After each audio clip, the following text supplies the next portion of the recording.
To Joyce, it's Wednesday. Happy St. Patrick's Day. Happy St. Patty's Day. I realized I have like nothing green. I found some kind of, it's not really that green, the sweatshirt. And then I won't even tell you what I'm wearing right here. Okay.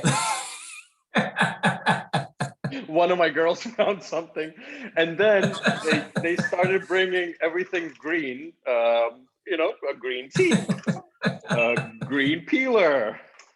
Love it. You shouldn't be drinking this probably, but Marvis. And lastly, green soap. Oh wait, one more thing, dude.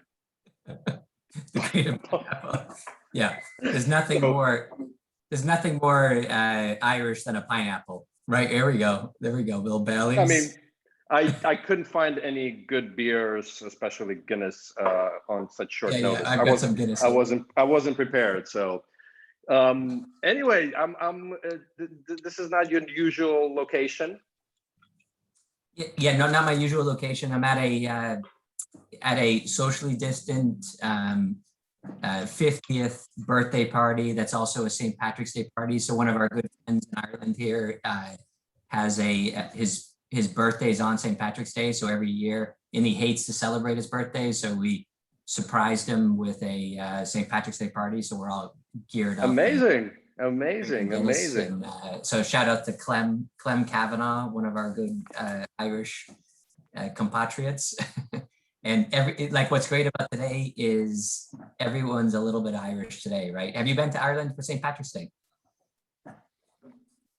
It's either it was so good that I don't remember, or I wasn't there. I don't think so, though. I don't think so. Right. Okay. Yeah, I got it confused for a second, which you shouldn't, with King's Day in Amsterdam, but that's a whole different party. Right. Anyhow, yeah, and I'm actually impressed that you made it. I know we talked about, do we cancel on St. Patty's Day, right? But plowing through, not one episode missed. So with that, maybe just a couple, like one or two things. So first of all, just a huge shout out to our friends at Happify, Ofer and team. Just this morning announced the 72 or 73 million round, taking Happify rocketing up. And for the first time ever, I was under an embargo because of the DTX podcast. Like I never was embargoed before, meaning I was asked if I want to, but we have Happify and the DTX podcast coming out in a few weeks. So it was kind of them to do that. What else? Grand, right? Grand Rounds and Doctors on Demand merger with $2 billion company coming together, take on Teladoc. Is that what it is? Do you have it figured out? So I mean, part of that is actually benefit navigation, right? So the employer market is huge. So Grand Rounds was, again, I'm oversimplifying it, but benefit navigation, right? And Doctor on Demand. I mean, we know Doctor on Demand, telemedicine, right? So I think we're going to see much more. But we'll leave it to Jessica DaMassa and Matthew Holt, to do their deep dive into all of this. Not stealing their thunder. Right. That's not. And of course, no week goes without spacking out, right? So the DocGo spacking out. So that, I don't know. That's the quick 4-minute news on St. Patty's and other things. Yeah. Did you get my note? I dropped you a little note. So we so health. Not to make it about us. Every once in a while we will, but so Health Beacon. So we've actually launched today on St. Patrick's Day the first green sharp spin, reusable sharp spin as part of our technology system. So we've taken, as we work with patients that need injectable medications. The injectable medications generate billions and billions of items of injectable waste. And we created the first kind of reusable sharp spin that we're now introducing into both the Irish and the US market. So we have on St. Perfect timing, yeah. Green on Green Day. Exactly. Everyone's a little bit green on St. Patrick's Day. Everyone's a little bit Irish. So we thought we would introduce to the world, something a little topical, trying to treat the environment a little bit better. Awesome. Congrats. I'm sure everybody was looking forward to the launch of that on St. Patty's. That's probably one of the bigger excitements. So let's let our guest in. She's been patiently waiting. So I crossed path with Zayna Khayat at XMed back when I was living in Amsterdam. So we're gonna have some fun talking about all kinds of things here. First of all, yeah, she reached out to me this week and said that I potentially was a brother from another mother. Hi, guys. Yes. Hold on. Yes. Let me shut off my. Great to see. So you can't wear an Irish hat with a microphone. It's all crushed together. So. I love it. You look fantastic. I like you already. I don't have a hat, but I don't know. Is that mistletoe? What the hell is that? Don't ask. I was not prepared for St. Patty's Day, and on last minute, before we let you in, I displayed all kinds of green things on my table here. Welcome. I know I've missed you, Zayna. It's been I know, man. Ages. Oh. It's been ages. I need some European dose of energy, man. There it is. This is it. This is the digital shot. The shot, right? The shot. This is your best shot at it. Yeah. So before we go into, where we met, some reminiscing as usual, maybe just like in your own words, describe who you are to our millions of viewers and listeners. Millions? I thought it was billions. I like how you think. So I'm Zayna Khayat. I'm here in Toronto. I'm Canadian, Lebanese immigrant, and I lead the futures team for 112 years young home health care social enterprise here in Canada. We're national, called SE Health, St. Elizabeth Healthcare. And I hate the word innovation, so we are the futures team. We're not the innovation team, so it really keeps us out in Horizon 3 on creating the future. I'm a converted scientist. I have a PhD in biochemistry. I used to kill mice and look at their cells under the electron microscope and fluorescence microscope to figure out what's going on in type 2 diabetes in a mouse model. So I guess for me, that's just a big, I always knew I wanted to impact health. I don't know why. I have none of it in my family, but maybe because I was a dork and, got a biology. I was focused on biology in high school, but I just knew I was not cut out to be a scientist, certainly not a basic scientist. I just didn't know any better as, the first person to really go to high school in my whole family ever. So no mentors, no guidance. But anyways, just at the time of the dot-com peak, 2000, 2001, when, all the top MBA grads didn't want to go to a shitty $200,000 a year job at a McKinsey or BCG. They kind of went out to market to find PhDs, lawyers, and doctors, and that was exactly when I was looking. So it was just really good timing, and I was kind of the first PhD cohort into BCG. We were a little bit behind McKinsey, so got my business chops. That's all my clients were mostly international pharma and payers. I was in the US Monday to Friday, I'd say, through all that, and then just made my way to the innovation space and then now aging. So that's me. Future space, you mean, not innovation space. Oh, that's right. Come on. I gotta do a shot every time I say digital and innovation, okay? Right. No, I like it. Yeah, and I like the idea of the futures. And do you live, you seriously, we're just meeting for the first time, but thank you for dropping the note this week, because it brightened up my Monday or Tuesday or whatever. You said a little. I was like, this is definitely a friend of Eugene's, the note. But do you live in the future? Do you think you live in your future? Do your family live in the future? Not the fams, no. Me, I'm definitely the early adopter, although maybe I was late on Clubhouse, Eugene. I don't know. I was more trying to streamline my channels, but I got in and now I can't get out. Get out, Zayna, get out. No. But for our work, particularly in elder care that's not facility-based, the inertia just will suck you in. And it's just so easy to be stuck protecting the past. And wow, did COVID show how we did not value our older adults everywhere in the world, but definitely here in Canada. So I got to be hanging out in the future all the time, and it's lonely. But so I really try to keep a separation and try to stay away from anything that would be, remodeling or innovating on today's models. It's just not useful time and space for me. Lots of important work happening, but just not me. Got it. I love to, because I think this is such an important topic, and I know there's now, I'll say, the newer buzzwords of active aging, longevity, which I think everything I do want to dive into. Before we do, however, I want to step back to Netherlands, where we also spent some time together in parallel on two sides of the country, right?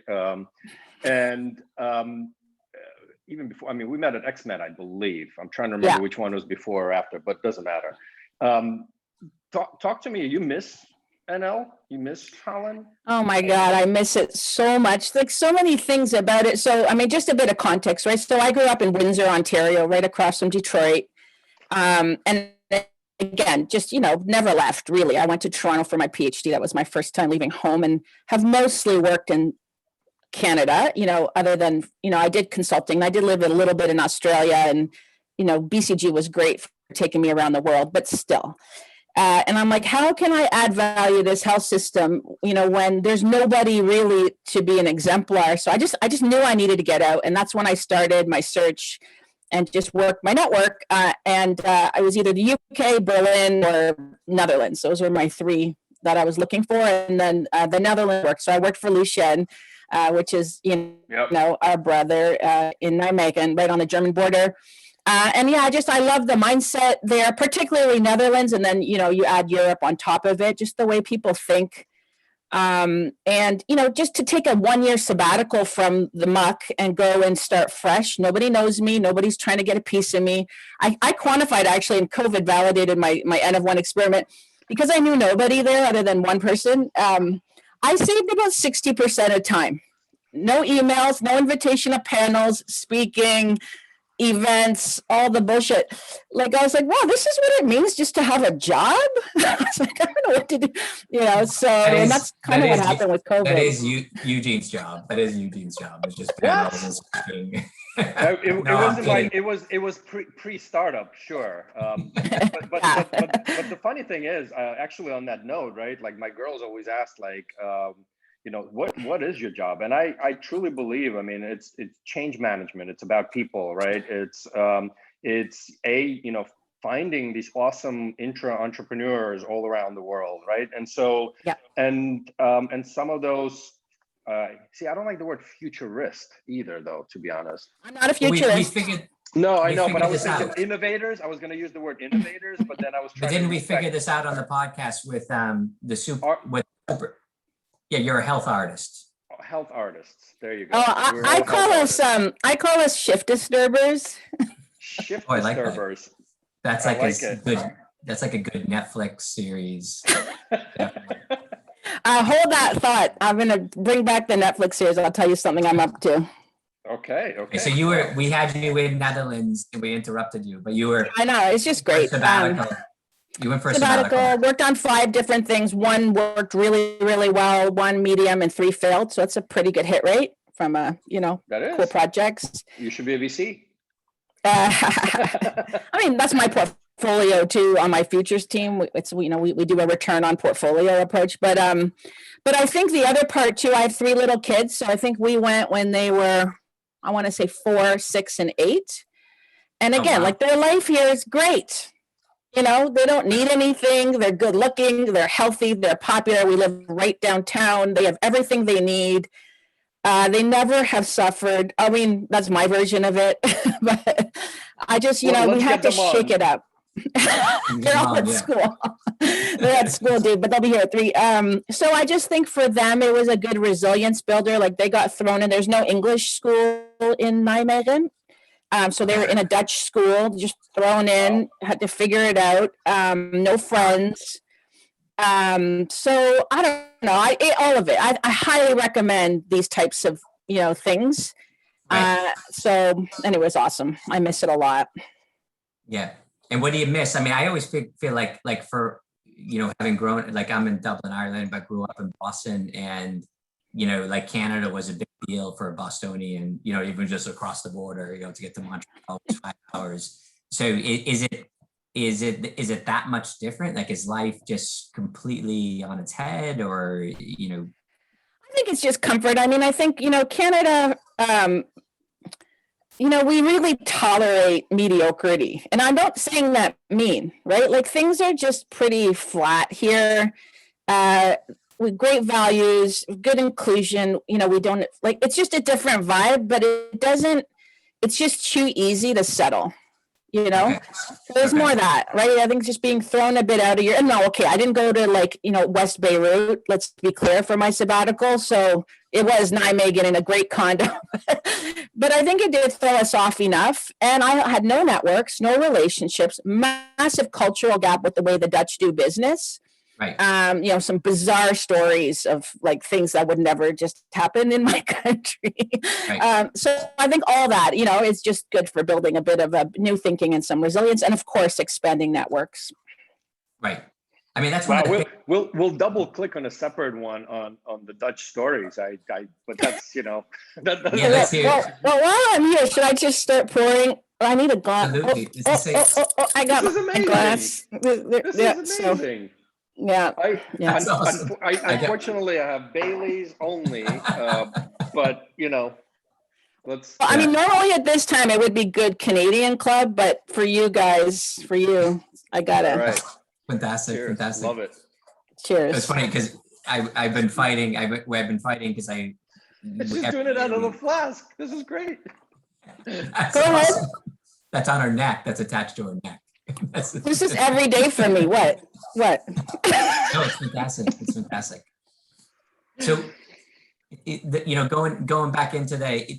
So I think that's one of the, and we've had a lot of guests on here, are a lot of like Americans that have gone to Europe, because obviously we probably have some kind of empathy or creating friendships with these people because of common experience. But like, that's what's so special, right? Like when you move across these European countries, which is relatively physically easy to do, you just get this completely different perspective, like, just constantly being thrown at you, and it forces you to, like, it jogs your capacity to learn, right? Totally. So many things. I mean, I've reflected a lot on it. I think the other thing for me that was great, because I'm faculty at Singularity with Eugene, you're faculty, right? No. I'm not. So, probably because I just tried to teach my kids and they don't listen. So that's about as faculty as I get. But I'm female and I'm a scientist. It's a good, there's a lot of men in this space, so it's easy enough. But it was just good timing that Singularity was just starting to expand their country markets. So Germany opened up when I was there. Netherlands had opened up. So I remember that. I did get invited a lot, both for that and then also. At the time I was with Mars, which is Canada's kind of big innovation hub and center that really the world would coming to learn how do we, activate this district to kind of advance health innovation in the country. And so every city wanted to become a Silicon Valley of the North when I was in Europe. Ireland, I went down and did a gig out there. They all wanted to hear the Mars story. So I kind of hit 42 countries in my 1 year there, like just day trip. Wow. So I'd go to Sweden, I'd go to Finland, I'd go to Hungary, and then just explain the Mars story of how we kind of connected, the science with the startup ecosystem, with the buyers of innovation, kind of all in one big thing. So anyway, that got me to actually see healthcare from a lot of lenses, which I'm so happy for. It's Right. amazing. You had 5 other things going on, and one of them actually skyrocketed. So with 42 countries in 1 year, that's pretty super. Yeah. Let's dig into that. So one of them skyrocketed. You're saying one of the projects. Well, the one that did was the Health Innovation School. So this was the idea of Erik Gerritsen, the deputy health minister. So the guy who basically runs the whole Dutch health system, a 95 billion euro thing, who realized that, they could do all their e-health stuff and try this and try that and have all your startup hubs. And they had all that infrastructure like every other country does. But at the end of the day, people don't actually know how to do health innovation. And I mean like multifaceted, where you're changing payment model, care model, you've got tech, all of it at once. And so he wanted to build a curriculum to teach that, to everybody in the system, patients, clinicians, administrators, insurers. Philips was part of our program. And so I had been teaching a course at the university here at the business school called Healthcare Innovation. So I had a pretty good curriculum. So anyway, that's what we did. Well, I was a co-founder of that school with Lucien, Engelen, and it has now scaled across the whole country. We're now tracking the cohorts, but it was everybody in the room together. And it was all like solving the messy problems left in healthcare. Not, how do I make an app to make scheduling better in the, dental clinic? Like, that's not innovation. Right. I'm sorry. So that was it. So anyway, that was my one home run, I'd say. And then we had dreams of scaling it internationally. Like, we met with Helen Bevan at the NHS, John Madison at Kaiser came down. They all came to Netherlands, and we planned to take over the world and create a global little army of health innovators. Like system innovation, not, again, startups and tech. And anyway, then we got busy. It never happened. Yeah. Well, you always need a champion, right? Sorry. You always need a champion. You were driving it at the time. Yeah. And then as things dissipate, so. Yeah, exactly. And I didn't want to make that my career. Like, I did it, but I wanted to kind of come back and get to business, working closer to patients. And that's what I did when I came back. And so what did you do? So that's what you're doing now. Maybe like what you're doing now, or so like I said, we're in home healthcare. I guess the US, our peer would be like a Bayada or a Kindred, these established, but we do nursing, all your therapies like rehab, OT, PT, but also personal care.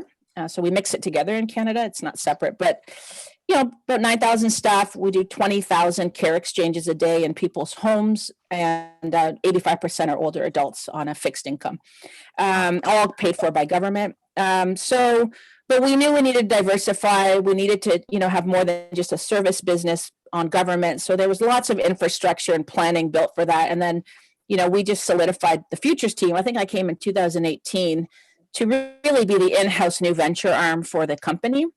To try and test new business models, new offerings, create new markets that don't exist, and launch and scale some new parallel offerings. And so we've tried some stuff. We're now squarely in family caregivers, so moms and dads and sons and daughters taking care of people at home.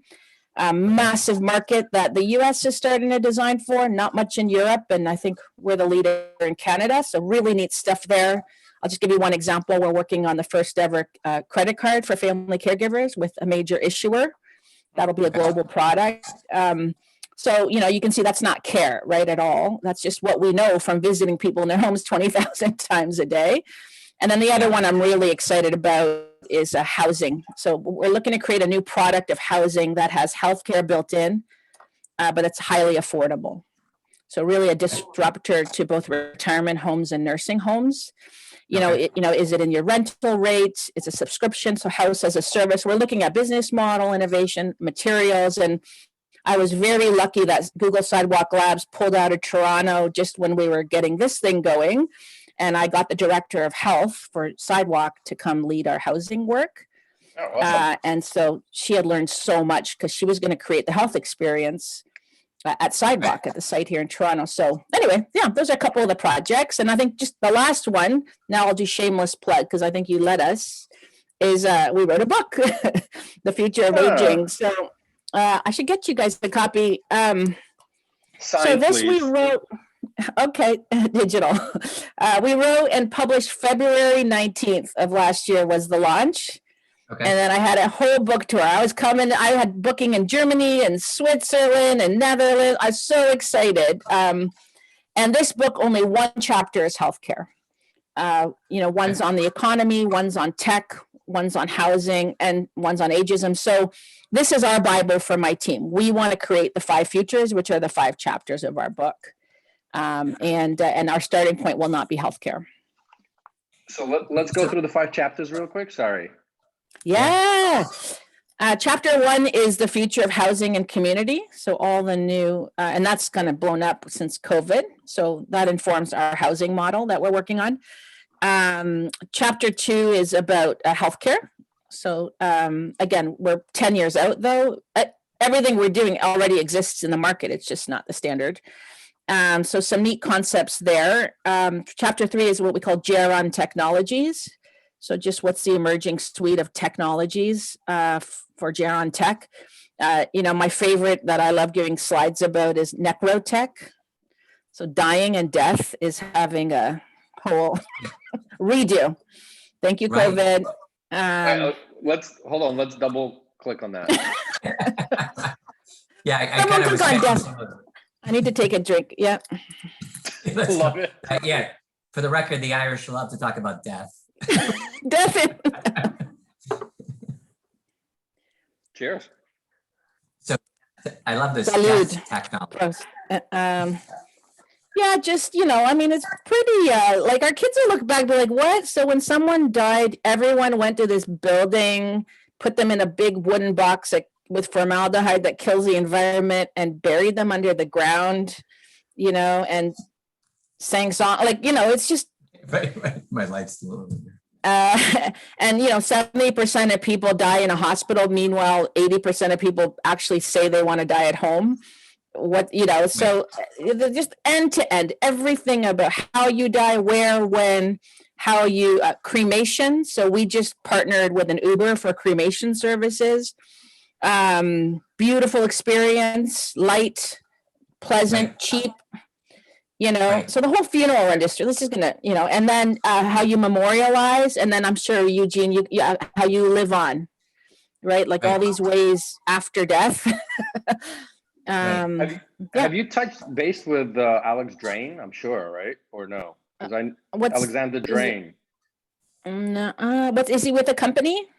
It's a she, and she was talking about that we need to really prepare for that and have those discussions way ahead. She had the one slide. As a side, I'll put you guys in touch. I think there's some. Yeah, advanced directives. 15% of our patients are palliative. We run a bunch of hospices. We see it every day. We have so much data. You know what I feel like when I go and visit, my parents in Florida, and when I meet with them and I'm chatting with them and you realize at that age, and it's like every age you go through, it's like a surprise to you, yet every generation went before it. And, and they're spending so much of their day just working on their health, right? Even though, by any kind of measure, they're a little bit overweight, they have diabetes or chronic asthma, but they actually live very healthy lives in a lot of ways. And they spend all day long thinking about their health and taking actions to kind of, stretch out those days. And the idea, but people don't really talk about it that way. So the same thing with technology or whatever, people don't talk about it. It kind of makes everyone very uncomfortable. So that's a segue then to chapter 3, beautiful, around health. Chapter 2 is health. Chapter 5, is on the identity of aging. And I think that's what this is, which is like, on the one hand, there's these extremes of, like Boston as a city has aged strong as their mantra, right? They want to create this destination city. That's an economic driver from aging. That's aspirational. We've got the Zoomers, right? The boomer with Zip. Everyone's got their thing. So there's that extreme, the 100-year-olds that are running marathons. And like, that's not what, we're not trying to say, oh, aging's amazing, but it cannot be a deficit framework, right? Loss and tsunami and silver tsunami. And, no, right. That's not what anybody wants. And it's actually not necessary. So there's I'd say like, a big insight is like, racism had a massive renaissance of dealing with it in the 60s. It's not done at all, but there was a big, still there. Nope. Yeah, look what happened in Atlanta today. But a big bolus of movement, right, that raised awareness and shifted some big mindsets. Sexism, ageism is next, and I think COVID has exposed it, just like what happened with the Black Lives Matter. So I think whenever someone's like, "Oh, I'm getting old," and then their face is like, I'm like, that's ageism, dude. Don't. So that transcends everything, right? And then chapter 4, just to close it, is the economy of aging. Okay. And that's everything about how people make money, save money, leave a legacy, retirement. No, it's not. It's rewirement, labor force participation, the Yeah. Germany came up with the year of the pension coming at 65 because you died in 4 years. Well, now you die in 21 years. Right. So anyway, the whole money. And I would say very few products and services and policies are designed for any of those 5 chapters. That's the market. So lots of work ahead.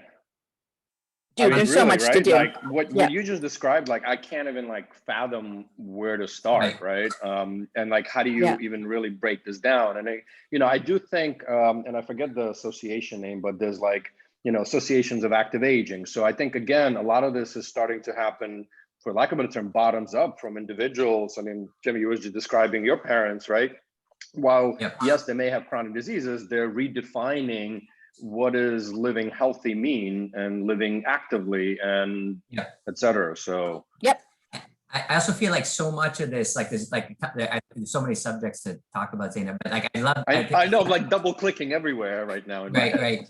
But one of the things I found was, I didn't really get Florida in the past, but then my parents, from Boston would go down to Florida, and I went down there and I totally get it. Because, they got I've never heard my father sing a note of music in his life. And now he goes to karaoke 3 nights a week and he has a blast. He was a very serious guy in business and, like a very nice guy. But we need to get him on the show. Yeah, he's phenomenal. He's phenomenal.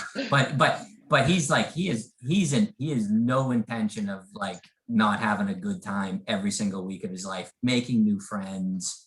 Geez, he deserves it, like he worked for it. So I've got relatives that live in Florida and I've gone to visit and they have a great life and I'm so happy for it.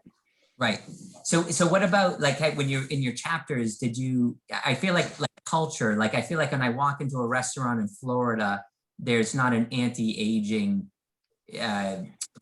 culture, right? Like it's okay if you need a little help to get to your chair, or that's not a problem, or we're not making it difficult for you to get to the bathroom, or whatever the practical solution is, or we're not going to look down at you because you're not the perfect Abercrombie Fitch model. It's not South Beach.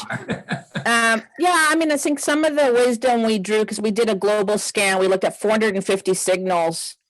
And we didn't decide the chapters ahead of time. We let the data tell us what the patterns were emerging.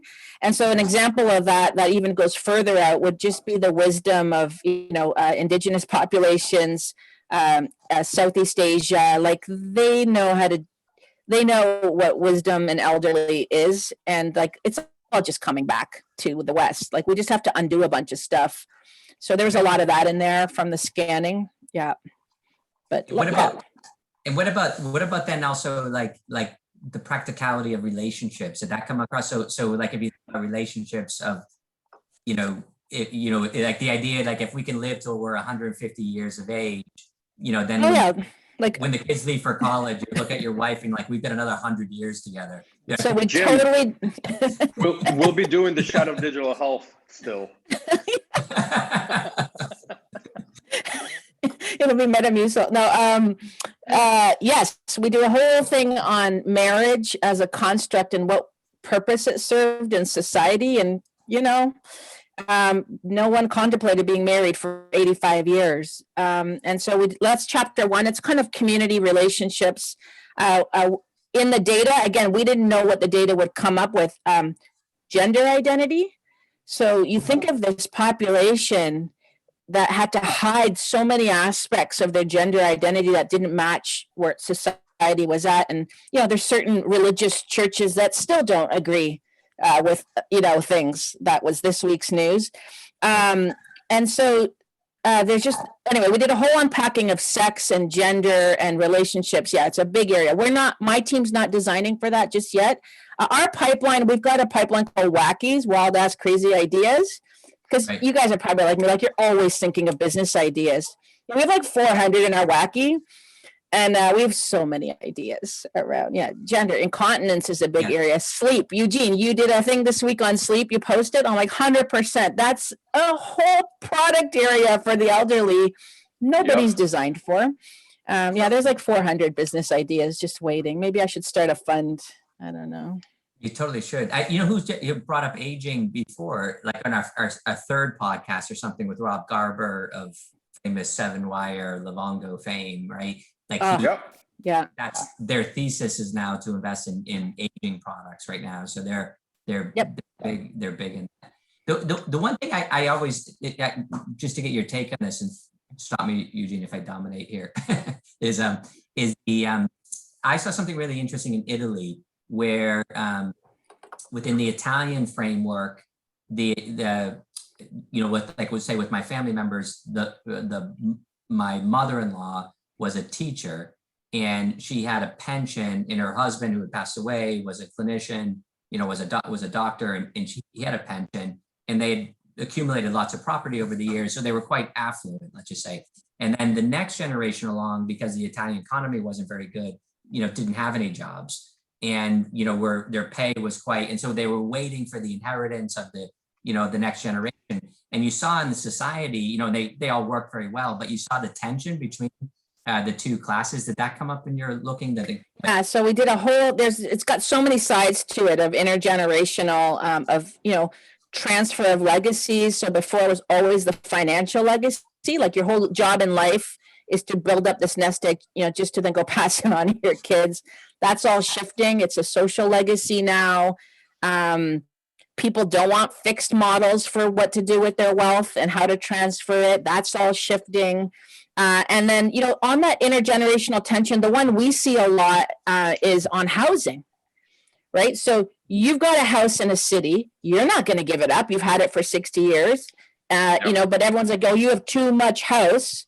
And these young and up and coming can't buy a house, in the tough markets, you bad old people, give away those houses and go move into, let's go warehouse you. It's like, fuck off, sorry.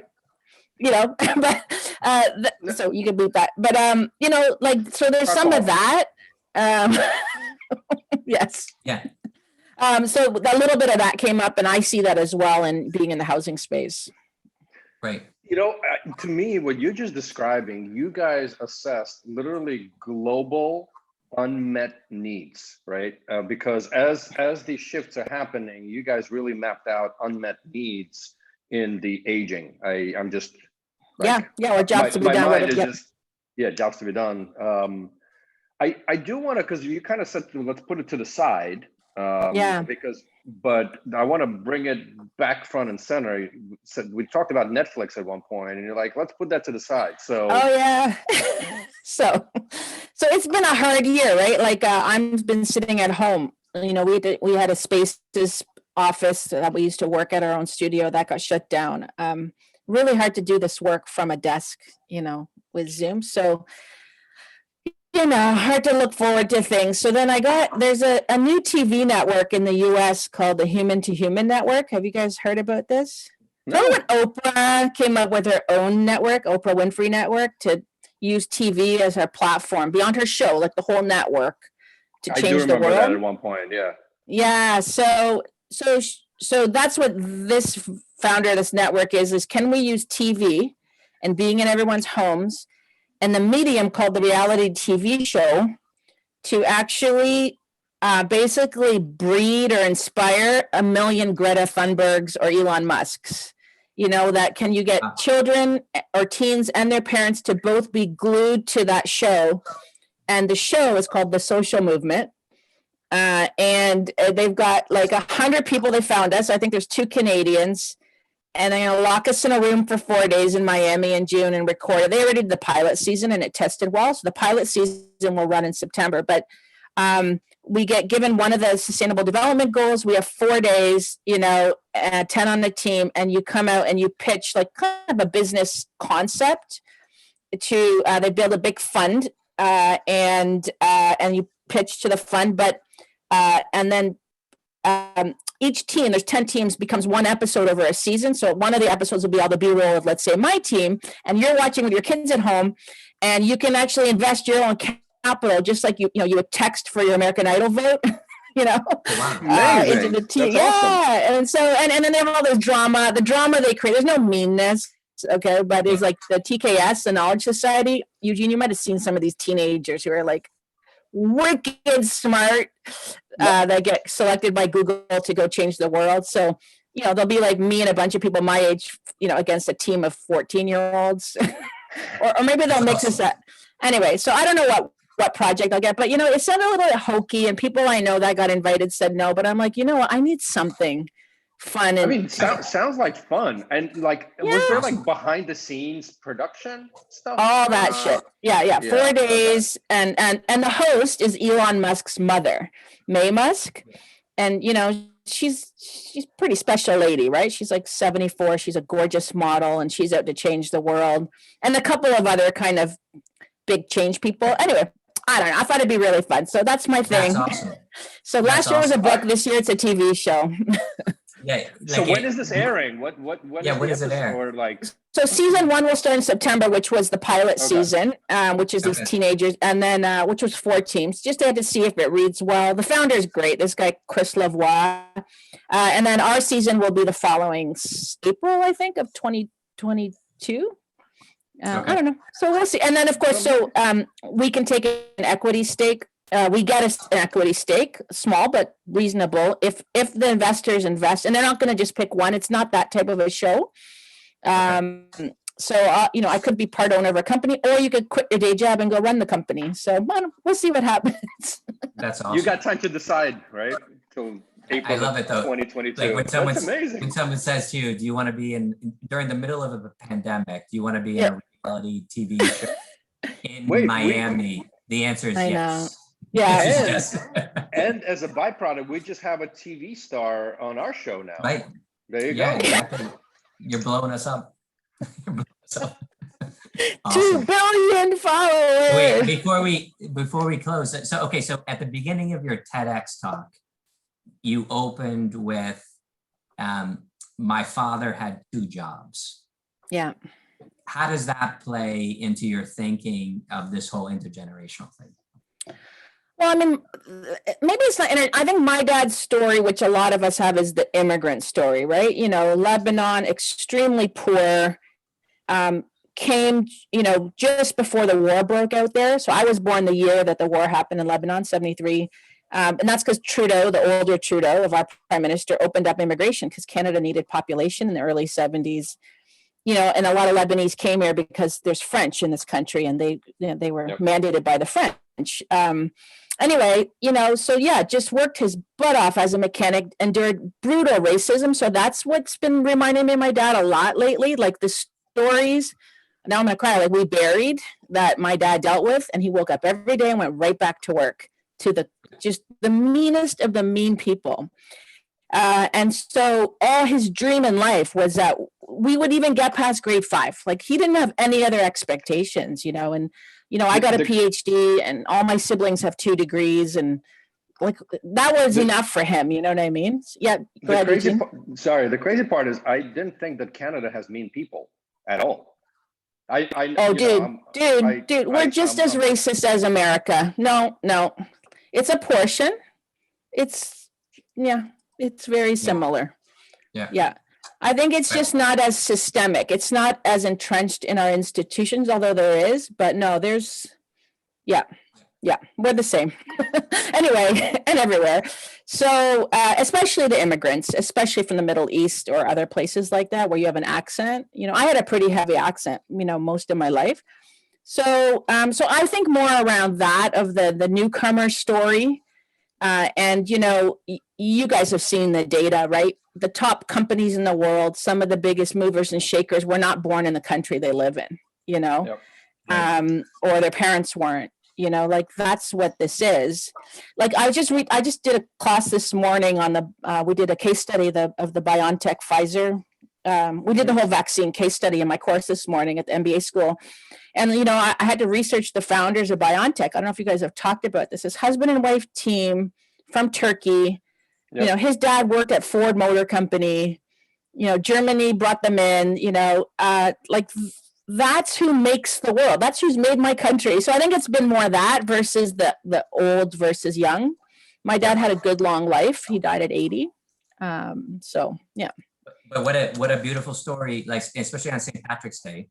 Because Yeah, if you think of the immigrant story, so people think of like, say, the Irish coming to Boston, but they had the same, I mean, not the same, I'm not saying the same, experience is different, but my grandfather who came to Ireland was orphaned, living in a community that didn't accept Irish people because they didn't think they were as good as the people that were already there. And so that immigrant story, right? It's like, it's super powerful. Yeah, and then you have a lot more empathy too then for newcomers. You guys know it, right? When, and Eugene, you've been in so many countries. I mean, I'll tell you, even in the Netherlands, like I'm educated, I had a great job. I was not treated well as an immigrant. It was tough for us. So I don't know, just a whole empathy. Yeah, I mean, listen, we're, as a society, right? I think I'm not going to get into like I came to US when I was 13, right?